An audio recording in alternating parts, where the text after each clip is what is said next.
Hi, my name is Natalie and welcome to my channel, Sewing-a-GoGo. So I'm following on from a video I previously filmed regarding this beautiful featherweight sewing machine, the 221K7 model from 1964, this particular one. And I'd said that I wanted to do a quilting project.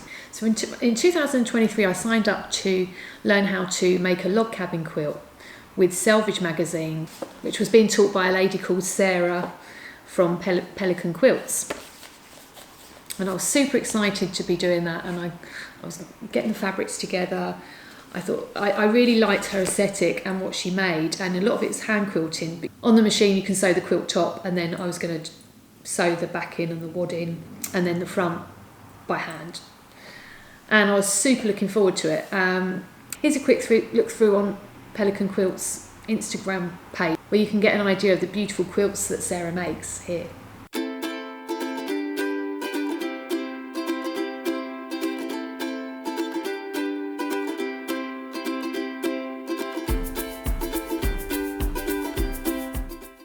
So I've put a link in the description below of her Instagram name as well for you to have a look. And as I was looking forward to doing this workshop, it was going to be online over a weekend because Sarah is in America. And unfortunately, for whatever reason, I appreciate life circumstances, things get in the way. It was cancelled. So I was gutted about that because I was really looking forward to it. But I had sort of materials, or some of the materials, at least the fabrics. I knew at some point I always still wanted to make this beautiful quilt that I had in mind. I really liked her mustard and cream one, so I liked the style of that. So she did actually ended up in 2023 releasing this cute little book called Anatomy of a Quilt, and she provided some like lovely tips in there, and like the first steps of a quilt and things. You can see there. And then I also got some quilting by hand books. Again, I'll put a link in the description below so you can see these particular books and the authors of them. I believe this particular guy, Julius Arthur of the House of Quinn in the UK here, he teaches workshops at Merchant and Mills in Rye. And actually I recently went there and I saw some quilts he'd made there, I think. So they just give you information on sort of quilting by hand, and they're just like so nice to sort of have a read through, really, just on their views and everything on those. And the colours I want to merge together is this like lovely raspberry pink and mustard, which I think will be quite nice. I've got a metre each of these. I'm hoping that will be enough. I will just kind of be quite organic with it, like I think Sarah kind of is with hers sometimes, and just see how it grows. I'm going to initially just cut the fabric, I think, into strips with a rotary cutter and quilting ruler, and then sort of piece it and start joining it together and sewing it on this beautiful machine. So yeah, it's been a couple of years of planning, or it's been sitting in my work to do for a couple of years, and I think finally getting this machine, and also the fact I've had a local quilting shop open up around not far from where I live, just down the road, as sort of where I can get the rest of the supplies. Like, nice to go in a shop in person and buy them rather than keep buying things online. It's nice to go and chat to people that have got experience as well that you can talk to and get advice from, and the fact they're looking at starting a quilting group, so I wouldn't mind sort of joining that and having some quilting projects. So I'm looking forward to getting started on this now, and I will update you with my progress. So I've not had a chance to film until now, but I'm making quite good progress with this quilt so far, as you can see here.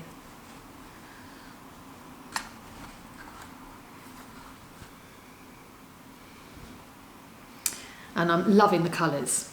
So what I'm doing to get this sort of squared effect, as you can see in a close-up photo here of how it's looking at the moment. I've taken a picture for you.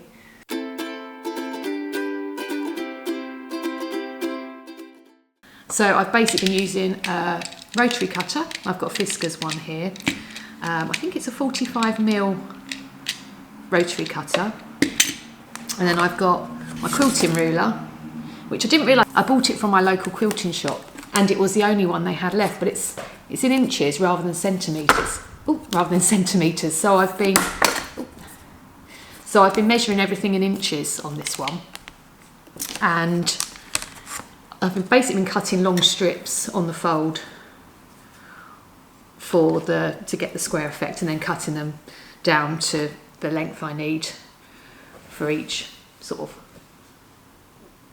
section there. So I started off with a 3-inch square, and then the strips around it are 2 inches, and then I've got a seam allowance of 1 centimetre, or I think it's 3/8 around each side of the square, and then the subsequent rectangle sort of shapes. So I believe the measuring plate on the sewing machine, I think it's in 8ths, because obviously we didn't have the metric system back when this sewing machine came out, so we would have still been measuring in inches and things. So I am sewing on the number 3 line, which I've measured is 3/8 of an inch, and I'm sort of pressing the quilt as I go.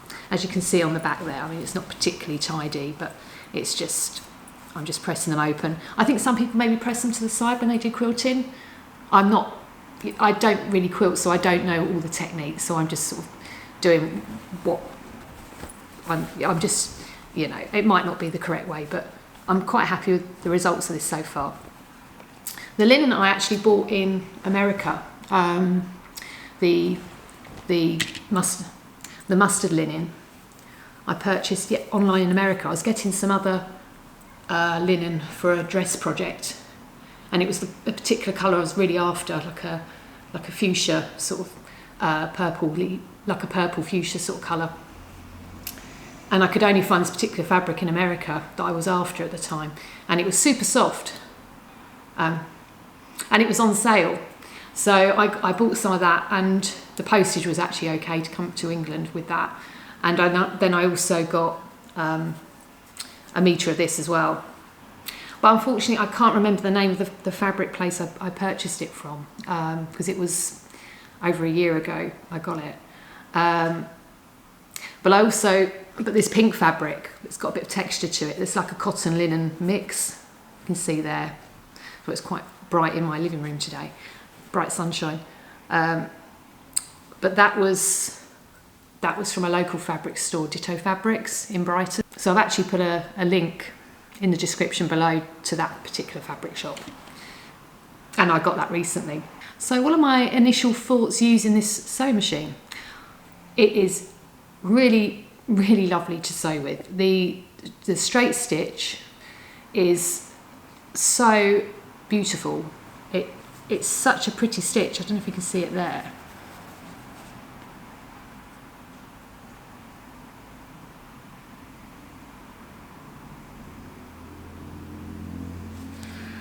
It's just a lovely, delicate little stitch. It's just lovely. It's really, really nice. I actually question if it's sort of nicer than my Bernina one, but maybe my Bernina needs a service potentially. So it's lovely. It's a really nice straight stitch. It's a nice solid machine. So what are my thoughts so far using this machine? I've got a thread stand now, so I'm skewing my face a bit, so apologies for that. But I really find it so much better now with the cotton since I've been using this. It's really, really good. So I'm really liking using that. Cotton's not going all over the place. It just feels like there's a bit more sturdy, it's a bit better tension now. And another accessory I think I'm going to invest in is a walking foot. I use that a lot on my Bernina, and I've noticed sewing slightly two different fabrics, it could benefit from a nice walking foot. And there's another project I want to do on this particular machine, which I'll be sharing in a later video. It's an actual item of clothing I'm going to make, and I think it would benefit from using a walking foot on it. So yeah, I think I'm going to get one of those, and luckily lovely jubbly fabrics stock them, so that's good, because obviously with the Featherweight shop, the postage, as I mentioned in a previous video when I was talking about this, is quite expensive, so for posting things to the UK. But one slight problem I have encountered with it is the belt. this has only started happening. Last week it was sewing, when I was testing it out and testing the stitches on fabric, it was sewing fine, perfectly fine. When I've gone to use it this weekend to do this quilt, it keeps stopping and the needle won't go up and down. It's fine when I do it into bobbin mode, it does spin round. So it'll sew for so long and then it'll jam again and it just won't move. So I definitely know it's not a thread or bobbin issue. It's definitely not that. And luckily I was able to talk to Eric, who serviced the machine for me. And we both came to the conclusion what we think it is, there's a kink in this belt. It's the original belt. Eric tried to keep everything as original as possible and not replace parts, and he said it was sewing perfectly fine, so he didn't see the need to put a new belt on it. And like I said last week, it was sewing perfectly fine. It's just this week it's decided, yeah, it doesn't want to do that so much. And Eric thinks because it's probably sitting still for such a long time, he didn't think the machine had been used in a while. It's probably just sat in a certain position, and he said now I'm using it regularly and I'm sewing with it. It's just the way the belt was positioned around here. It's just developed, like I said, like a kink.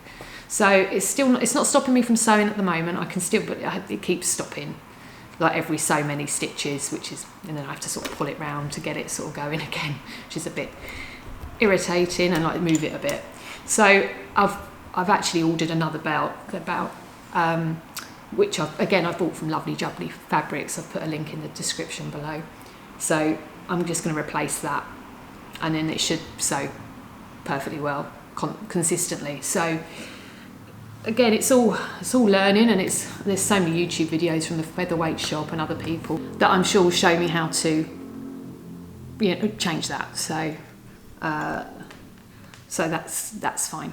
Yeah, but overall it's such a really, really nice machine. I'm really loving it, and like I said, I'm loving the stitch it's making. That straight stitch is just, like I said, I would question if it's even better than my Bernina one. Actually, it's beautiful.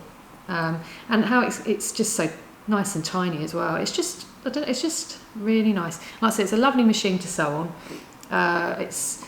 Now I know how to thread it. That's been super easy as well. So that's really good. I'm going to continue now just to add to this quilt and make it a little bit bigger, because I kind of want it as like a little blanket really. And I will check in with you a bit later on.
So here's the quilt. I folded it in half so I could cut the backing fabric onto it. Now, I don't know if it's such a good match actually. I'm not sure if you can see the difference. I'm just going to zoom in here. So here's the actual backing fabric here, and then this is the quilt top I've done. And I've just pinned it on the fold. So I thought it would be easier and more accurate if I pinned it all together on the fold rather than try and do it square, and hopefully cut it more on the grain a bit better for the backing fabric. Now, from what I've learned from the quilting books that I showed you earlier on in the video, was that they said to have at least 4 inches around the quilt of the quilt top. So I've done that. I've measured out 4 inches, and then I've cut that around the quilt top, and I've done that using, actually, rather than a rotary cutter and a cutting mat, I've actually done that with fabric scissors on this occasion. And it's also said to do the same for the wadding. So I'm going to now remove this with the pins that I've used, the quilt top, and I'm just going to get the wadding, and I'm going to do the same thing. I'm going to put the backing fabric on the fold, I think, unless it's too thick because I'm using a wool wadding, then I might cut it all in one piece straight out. I'm not sure. Like I said, I normally make clothing rather than quilts, so there's probably a few things that there might be better ways to do this, but this is how I'm personally doing it, and I'm quite enjoying the process. So I'm going to go and cut the wadding out now from the backing fabric. So I thought I had to cut the wadding as per the backing size, but actually it turns out, when I reread the instructions in one of the hand quilting books I showed you earlier on in the video, it does suggest that you just cut the wadding slightly bigger than your quilt top. So that's what I've done. The wadding I had came on the fold, so what I've done again, I've just pinned it around, and now I'm going to just give everything another press and then lay it all out into the 3 layers, and I'm going to use quilting pins to secure it together. So I've now put the wadding with the top quilt on top of the wadding, and then the backing fabric all together. I've started from the middle and I worked outwards, and as you can see, I've put some quilting pins in there which are slightly curved for quilting to get all the layers together. I'm not sure if I've done enough pins. I believe I have. I'm sort of moving it and it seems to all be sort of staying together, and like I said, I worked outwards and stretched out the wadding as I went and everything. And I got the quilting pins from my local quilt shop down here in Hove. So yeah, now it's time to start stitching. So this is now my 3rd weekend of working on this quilt, and I've really enjoyed this project. So I'm now at the point where I've pretty much done all the hand sewing and stitching of the pieces together, from the backing to the wadding to the main front piece on here. So I've used these little safety pins I showed you earlier in the video, as you can see there. And so yeah, the first weekend was where I cut the front panels parts out and I pieced it all together on my machine. And then the second weekend I physically put it all together and cut out the backing and the wadding as well. And now this weekend, and also I did some of the hand stitching during the week around work to sort of get that all sewn on as well. So I've just got one final part of the hand stitching around the edge that I need to do now, just on this little part here, because what I was doing was starting in the middle. I don't know if you can see there, but I start in the middle of a panel and then I go round all the whole square and do the straight stitching right up until I get back to that part, and hopefully it all sort of then matches where I've sort of started it on there. So I've been using these DMC Coton Perle threads here. So I've got one in pink and one in mustard to match the fabrics I've been using, and they're size 8. I don't know if you can see there at all. And they've worked really well for this project and the sewing. And also what I used was these John James long darner needles, which I think go from a size 3 to a 5. But either way, they're the long darner needles there. And I've basically been using one of the longer ones with a slightly bigger hole for these, which seem to be working quite well for the project too. So what I did first of all, before I committed to doing it on the quilt, I just did a couple of samples of the wadding with some leftover fabric, as you can see here, and I did buy some other shades just to try out and see, because I was buying them online. Unfortunately, I couldn't find anywhere locally that did these particular threads, so I wasn't sure with the monitor settings what would match exactly. So they're sort of, I think they're $1.99 a ball. I think I got them from the Wool Warehouse. I'll pop a link in the description below of where I bought them. So I thought it would be best just to get a couple of different shades just to check they can match, because I did want them sort of matching the fabric ideally rather than standing out. And yeah, I'm so pleased I did that. So I got the shades I wanted for these projects. And also I just wanted to sort of check my stitching and everything like that, and just to see how it worked. So once I was happy with that, and I pretty much was quite quickly once I tried those, I then committed to putting them on the actual quilt.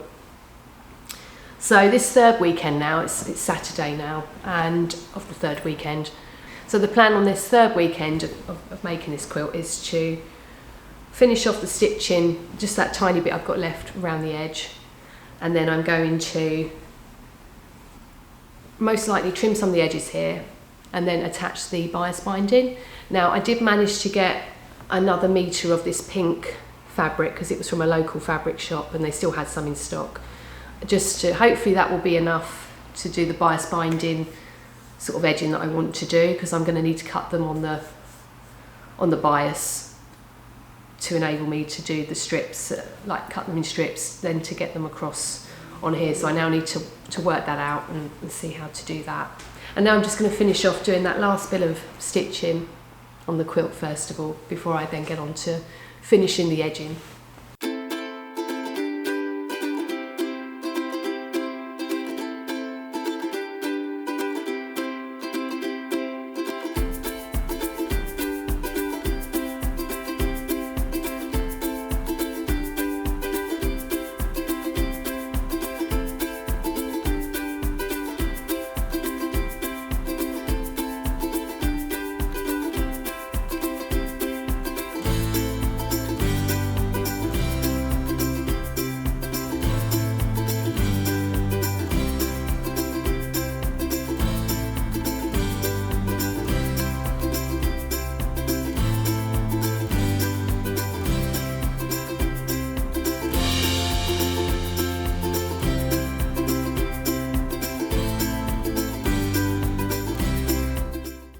So just before I go to do the bias binding for the edge of the quilt, I just wanted to mention where I got my quilting supplies from for the wadding. So the wadding that I was recommended in the quilting shop by Gabrielle was this Hobbs Heirloom Premium. I wanted a wool wadding because it's going to be a quilt for home on my sofa. And it's washable, 100% wool wadding, bonded and needle punched. You can see there. And it was slightly more money than perhaps some of the other waddings you can get, but it's a real nice sort of thickness, and I love the way the stitch formation on there. I really like how that works with the wadding, so I'm really pleased with the recommendation Gabrielle's given me on that. So I just thought I'd let you know what type of wadding, in case you was wondering what it is. But like I said, I'll put a link in the description below so you can have a proper look at that type of wadding and see for yourself. So I folded my fabric diagonally and I've turned it into a square, so now I'm just cutting 2.5-inch strips directly up on my cutting mat. So then what I then get is this long sort of bias strips here, like I said, that are 2.5 inches wide. And then what I'm going to do is I will just trim up any with a selvage edge on them afterwards, and then obviously I'm going to join them together on the seams when I sew them to make them into longer strips as well.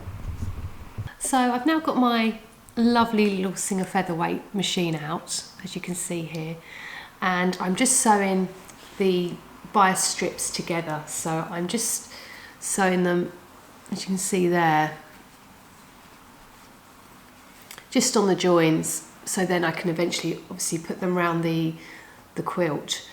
And earlier on in the video I mentioned how my belt wasn't working very well, and this was the original belt, as you can see there. Now what there definitely was in it is a kink. You can sort of make that out there. So it's all sort of going around, there's this thing here and it's a little bump there, like a ridge, so it kept jamming every time I was sewing. So I got a new one from the Featherweight shop supply lovely jubbly fabrics in the UK. And the Featherweight shop do a really good video showing you how to replace your belt on your machine and how to get it back in the groove. And I was able to use the original screwdriver that came with this machine, the bigger one, for the motor screw, and able to loosen that, remove the original belt, this one, and then put this one in. And it's so smooth now. It is just sewing so smoothly. So I'm really pleased I changed that, and I'm not constantly, like when I was putting the quilt together, kept jamming, stopping, jamming. It's just really gliding along, and it's great. It's now fully working again, so I'm really happy with that.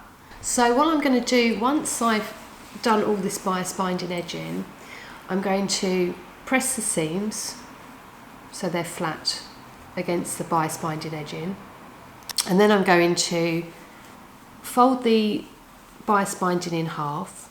I'm going to press that, and then the plan is, and I'm going by